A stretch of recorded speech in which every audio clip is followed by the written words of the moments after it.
Bom dia, gente. Meu nome é Silvio, sou professor de artes e hoje eu vou dar uma aula para vocês dos elementos essenciais e básicos das artes visuais, tá? Com foco na história da arte, tá bom? Então a gente vai conhecer cor e luz, tá bom?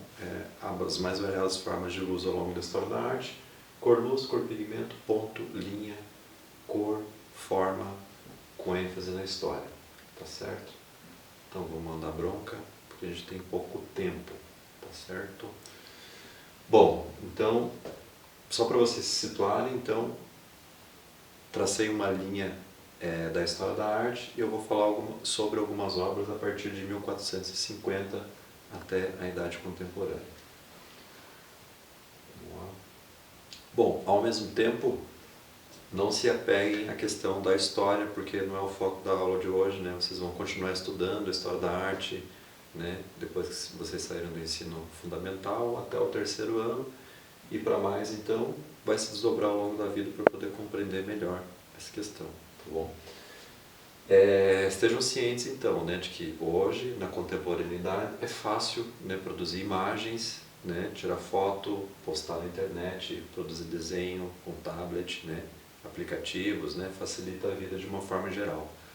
Mas antigamente, lá no Renascimento, será que era assim? Né? Como que os artistas faziam, né, para mostrar o trabalho? Né? Como que eles faziam para tirar um selfie? Mas opa, não tinha celular, né? Então vamos perceber isso também.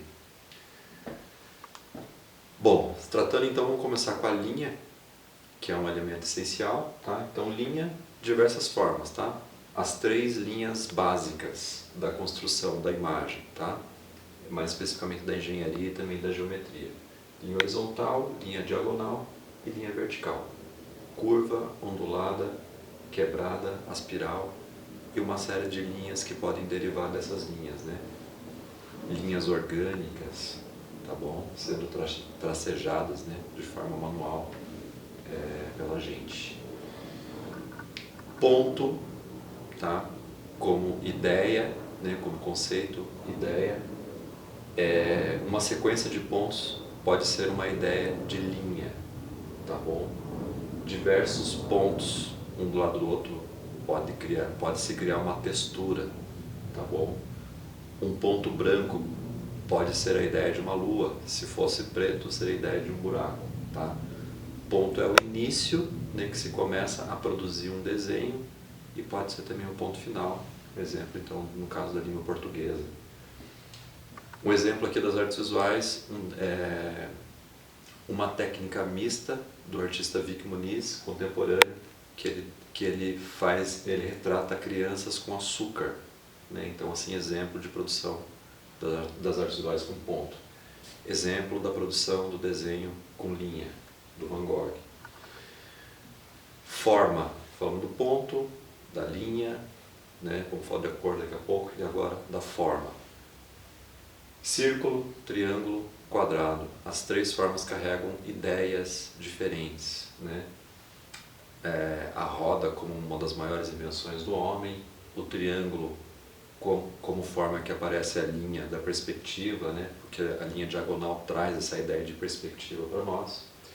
E o quadrado, no caso, tem a representação de uma forma sóbria, né? No caso, tá bom? Só para a gente ter uma ideia. Os artistas podem variar e ter diversas formas, na realidade, não só ser formas geométricas. Cor-luz, a gente está acostumado a trabalhar com cor-pigmento, fazer ilustração, pintar com lápis de cor ou pintura. Na cor-luz é um pouco diferente. Trata então da questão da física voltada para a questão da luz, né? Então a gente tem a luz natural do sol e a luz artificial dos ambientes que o homem cria. A união das cores primárias, no caso verde, vermelho e azul, a união das três cores a gente vai ter a cor branca, no caso, seria a união de todas as cores. Uma obra do Luiz Zerbini para a 29ª Bienal de São Paulo, uma instalação com luzes. Tá? Ao contrário então da cor pigmento, a união de todas as cores vai gerar um azul escuro, um roxo, um violeta escuro. Como que se trabalha isso? Com palheta, né, misturando as cores com uma forma muito artística, mas a gente tem isso também na contemporaneidade, que eu não vou entrar em detalhes. mas a gente vai ter exemplos então de diversas obras da história da arte. A gente começa então com Leonardo da Vinci no período do Renascimento. O que a gente percebe aqui então? Elementos essenciais, né? A silhueta dessa personagem, La Gioconda, né? É uma forma que está sobre a paisagem, de certa forma, né? Então no Renascimento começa a se desdobrar essa questão da perspectiva das paisagens, né? Leonardo da Vinci gostava muito de fazer isso. La Gioconda era uma esposa de um rico mercadante da época, tá? Não se sabe exatamente quem exatamente ela foi, né? Essa senhora La Gioconda, tá certo? Johannes Vermeer, então, próximo período, do período barroco, na Holanda, vai esmiuçar essa coisa de compreender a questão da luz sobre o ser humano, né? Sempre vai pintar personagens aí perto de janelas para tentar representar, captar a melhor luz do ambiente possível, tá?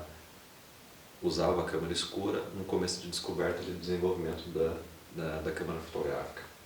Ainda não se tinha, então a ideia era representar de forma realista.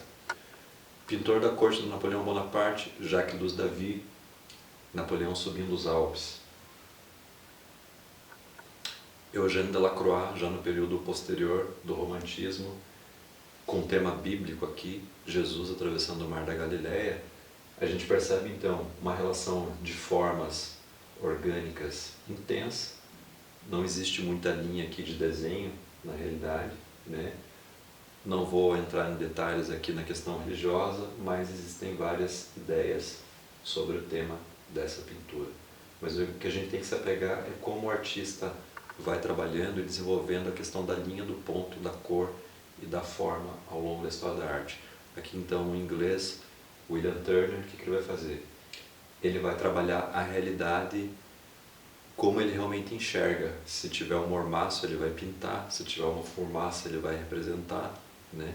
Se tiver um reflexo de um fogaréu e de casas de lords na Inglaterra pegando fogo, ele também, de certa forma, vai representar. Então, perceba, né? Não é La Gioconda, não é Napoleão Bonaparte.